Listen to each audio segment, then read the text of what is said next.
L'Antarctique est un lieu qui fascine. Situé dans l'hémisphère sud, c'est le continent le plus inaccessible du globe, mais c'est aussi le plus froid, le plus sec, le plus venteux. La plus basse température jamais mesurée à la surface de la Terre est de moins 89,3 degrés. C'est assez dingue. Elle a été enregistrée sur la base russe de Vostok. La vitesse du vent est également impressionnante. Au niveau de la base française Dumont-d'Urville, des rafales de vent ont atteint les 320 km/h. L'Antarctique est un continent de 14 millions de km², soit plus de 20 fois la France. Le continent est composé de 3 régions, l'Antarctique de l'Est, l'Antarctique de l'Ouest. Ces 2 régions sont séparées par la chaîne de montagnes transantarctique. Et enfin, il y a la péninsule, où nous nous rendrons dans le cadre du projet Antarctique 2 degrés. Contrairement à l'Arctique, qui est constitué d'un océan entouré par les continents, l'Antarctique est un continent qui est entouré par un océan. Il y a donc un socle rocheux sous la calotte de l'Antarctique. Même si l'Antarctique est un continent lointain, la recherche que l'on y fait est essentielle et traite de sujets qui nous concernent tous. Dans cette vidéo, je vous présente les principales raisons qui nous poussent à aller faire de la recherche en Antarctique.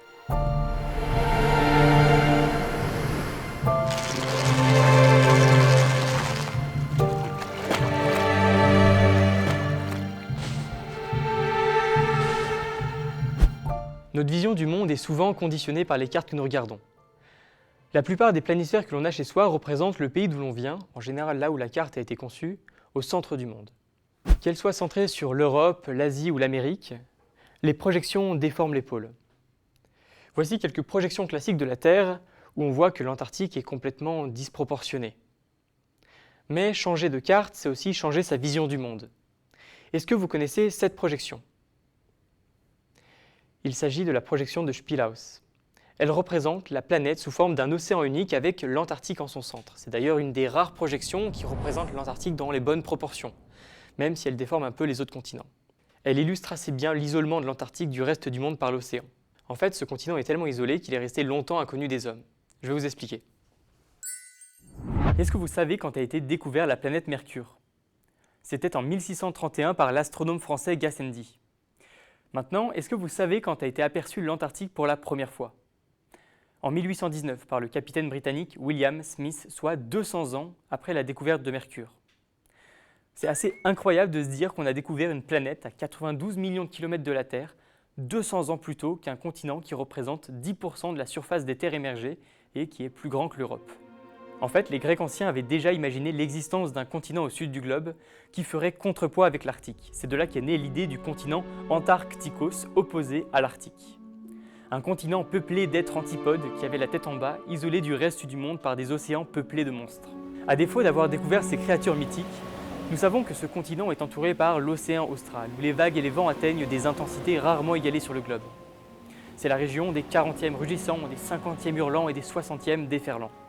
À ces latitudes, les icebergs sont très fréquents et la navigation ainsi que les études scientifiques sont donc particulièrement difficiles. Même si l'Antarctique et la région australe sont des lieux en apparence presque hors du monde, ils jouent un rôle fondamental dans notre compréhension du fonctionnement de notre planète. Regardons par exemple l'océan austral. Dans ces eaux circule d'ouest en est le courant circumpolaire antarctique. Ce courant est fondamental pour la circulation océanique car il connecte l'ensemble des océans sur Terre. Et c'est assez visible sur la projection de Spielhaus que je vous ai montré tout à l'heure. Pourtant, il s'agit du courant que l'on connaît le moins bien. L'océan austral est un océan très froid. Or, une eau froide absorbe beaucoup plus de carbone qu'une eau chaude. Cet océan joue donc le rôle d'une véritable pompe à carbone atmosphérique. On comprend alors facilement pourquoi son rôle est indispensable dans l'étude de notre système climatique. Regardons maintenant le continent antarctique. Ce territoire est recouvert à 98% par une calotte de glace, ce qui représente 30 millions de kilomètres cubes de glace. En d'autres termes, 70% de l'eau douce présente sur Terre se trouve en Antarctique. Si l'Antarctique venait à fondre complètement, cela représenterait une hausse du niveau moyen des mers de presque 60 mètres. La liste d'exemples est encore longue, mais on comprend rapidement pourquoi l'étude de ce continent est si importante.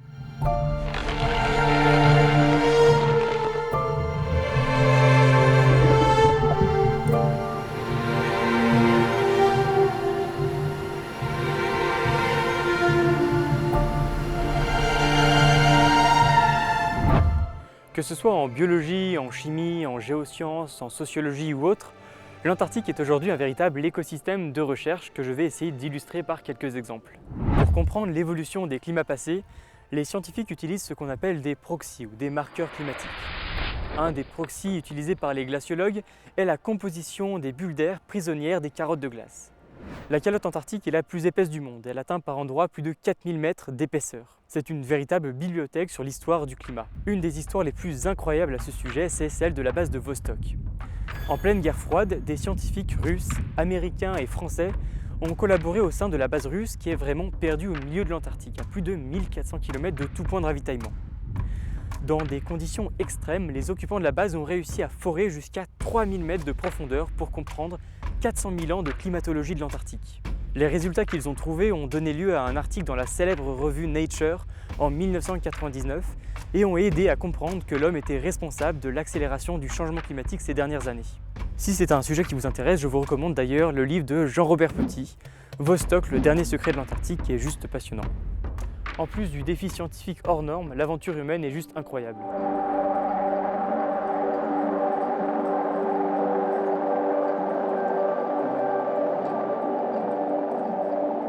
L'Antarctique, c'est également une biodiversité unique et absolument fascinante. Elle se concentre principalement sur les côtes et dans l'océan. À l'origine de la chaîne alimentaire se trouvent le krill et les planctons, qui sont très présents dans les eaux polaires. L'océan austral abrite également quelques centaines d'espèces de poissons. On retrouve notamment le Champsocephalus gunari, appelé aussi poisson des glaces, qui présente des caractéristiques tout à fait étonnantes. Il est notamment capable de sécréter dans son sang des protéines antigel qui empêchent la formation des cristaux de glace. Ça lui évite de se transformer en bloc de glace, ce qui est assez pratique. La végétation en Antarctique est assez pauvre. Ce sont principalement des lichens, des mousses et des microalgues. On a bien sûr des mammifères comme les baleines, les orques, les phoques ou les otaries. Et enfin viennent les oiseaux. Il existe une quarantaine d'espèces dans la région australe, et parmi elles, les manchots. Il en existe 4 espèces en Antarctique. Les manchots papous, les manchots à jugulaire, les manchots adélie et les manchots empereurs. Étudier et comprendre cette biodiversité qui est adaptée à des conditions de vie extrêmes est absolument captivant.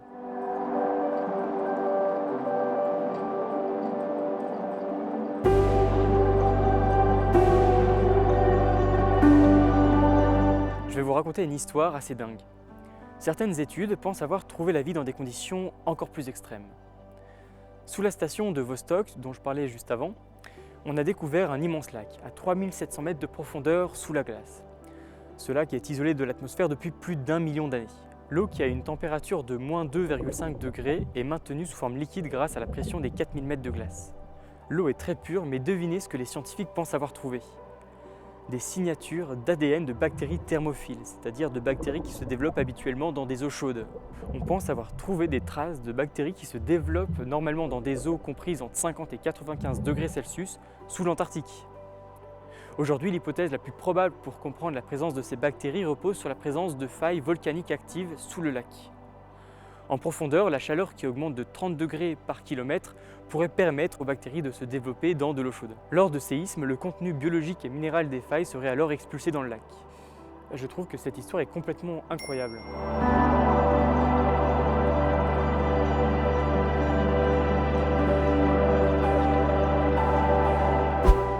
Dans l'étude du climat, il est utile de comprendre que le changement climatique va impacter toute cette biodiversité, que ce soit en modifiant le contenu microbien de l'océan austral ou en perturbant les zones de nidation des manchots à cause de la montée du niveau des eaux.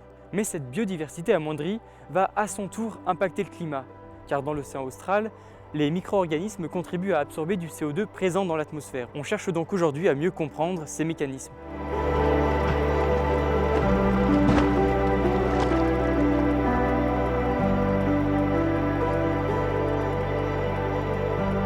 Parmi les nombreuses conséquences que peut engendrer le changement climatique à l'échelle de la planète, la hausse du niveau des mers est un enjeu majeur. 2 processus interviennent principalement. La dilatation thermique, c'est-à-dire que l'eau chaude à l'état liquide occupe un plus grand volume que l'eau froide, et le deuxième phénomène est la fonte des glaciers et des calottes polaires. Si nos émissions de gaz à effet de serre poursuivent la trajectoire actuelle, la hausse du niveau des mers d'ici 2100 sera comprise entre plus 50 cm à plus 1 mètre. Entre 2006 et 2015, l'Arctique et surtout le Groenland a perdu en moyenne chaque année près de 280 milliards de tonnes de glace, l'équivalent de 0,77 mm de hausse du niveau des mers par an. Pendant la même période, l'Antarctique a perdu en moyenne 155 milliards de tonnes de glace, donc c'est-à-dire 0,43 mm d'élévation par an, donc un petit peu moins que l'Arctique. Les chercheurs se demandent aujourd'hui quand la fonte de l'Antarctique, qui est un réservoir de glace bien plus important que le Groenland, deviendra le principal responsable de la hausse du niveau des mers. Prenons un peu de recul. Quel est le point commun entre l'Antarctique et l'espace? Ce sont deux zones aux conditions extrêmes, initialement non habitées par l'homme, qui font l'objet d'une juridiction internationale particulière. On parle parfois de nouveaux espaces. L'enjeu qui se pose depuis que l'Antarctique et l'espace sont accessibles est d'y encadrer le développement d'activités, l'exploitation de ressources ou bien les revendications de souveraineté. Si on revient à l'échelle de l'Antarctique, un des enjeux de recherche en sciences sociales aujourd'hui est d'étudier la cohabitation entre les différents États présents sur zone, mais également entre les différents types d'activités scientifiques, touristiques, logistiques.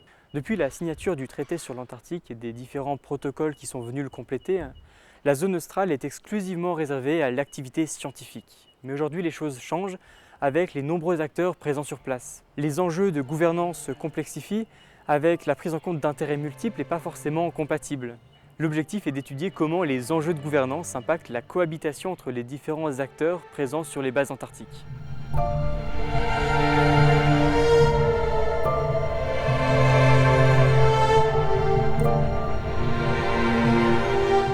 Depuis la découverte de l'Antarctique en 1819, de nombreux pays ont participé à son exploration. Et exploration a souvent impliqué revendication de souveraineté. Les premiers pays à avoir revendiqué des portions de territoire sont le Royaume-Uni, la France, la Nouvelle-Zélande, l'Australie et la Norvège. À cette liste s'ajoutent le Chili et l'Argentine. Après la Seconde Guerre mondiale, l'Antarctique devient un lieu stratégique, surtout dans le contexte de la guerre froide. Pour établir une gouvernance internationale des territoires sous le 60e parallèle, un traité est signé à Washington en 1959, le fameux traité sur l'Antarctique.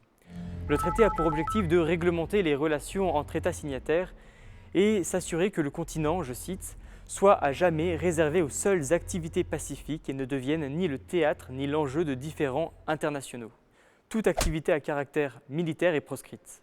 Pour renforcer la coopération internationale en matière de recherche scientifique, le traité insiste sur l'échange des données récoltées pour, je cite, assurer l'économie des moyens et le rendement des opérations. Aujourd'hui, 54 pays ont ratifié le traité.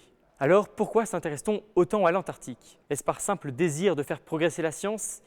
Eh bien, pas uniquement. L'Antarctique est aussi un continent qui abrite de nombreuses ressources. Des ressources biologiques, comme les ressources liées à la pêche, mais également des ressources comme les hydrocarbures, donc le pétrole, le gaz ou les minerais précieux. On estime qu'il y a de grandes réserves de gaz en mer de Ross et de pétrole en mer d'Orost, de Wendell et d'Amundsen. Bien qu'il y ait beaucoup d'incertitudes sur ces chiffres et que les coûts d'extraction soient très élevés, de nombreux États ont déjà manifesté leur intérêt pour ces ressources. Pour renforcer la protection de l'environnement, est signé à Madrid en 1991 le protocole au traité sur l'Antarctique relatif à la protection de l'environnement en Antarctique, ou plus communément appelé protocole de Madrid. Il établit notamment que l'Antarctique est une réserve naturelle consacrée à la paix et à la science, et interdit toutes les activités relatives à l'extraction des ressources minérales. On pourrait se dire que tout va bien, l'Antarctique est protégée et restera une terre de paix et de science. Et c'est vrai qu'aujourd'hui, toute modification du protocole doit se faire à l'unanimité. Le souci, c'est que l'article 25 du protocole de Madrid stipule qu'après une période de 50 ans, à compter de sa date d'entrée en vigueur, ce qui nous amène en 2048, le protocole peut être modifié avec une approbation de 75% des membres éligibles, c'est-à-dire tous ceux qui peuvent attester d'une présence scientifique sur place. Et bien sûr, des pays comme la Russie et la Chine ont déjà manifesté leur intérêt pour certaines ressources du continent. Il est donc possible que le protocole soit renégocié en faveur de l'exploitation des ressources à compter de cette date. Et c'est bien en anticipant ces futures négociations que des pays essayent de renforcer leur présence sur place, par la construction de bases scientifiques ou par l'installation de structures d'accueil pour le tourisme. Affaire à suivre.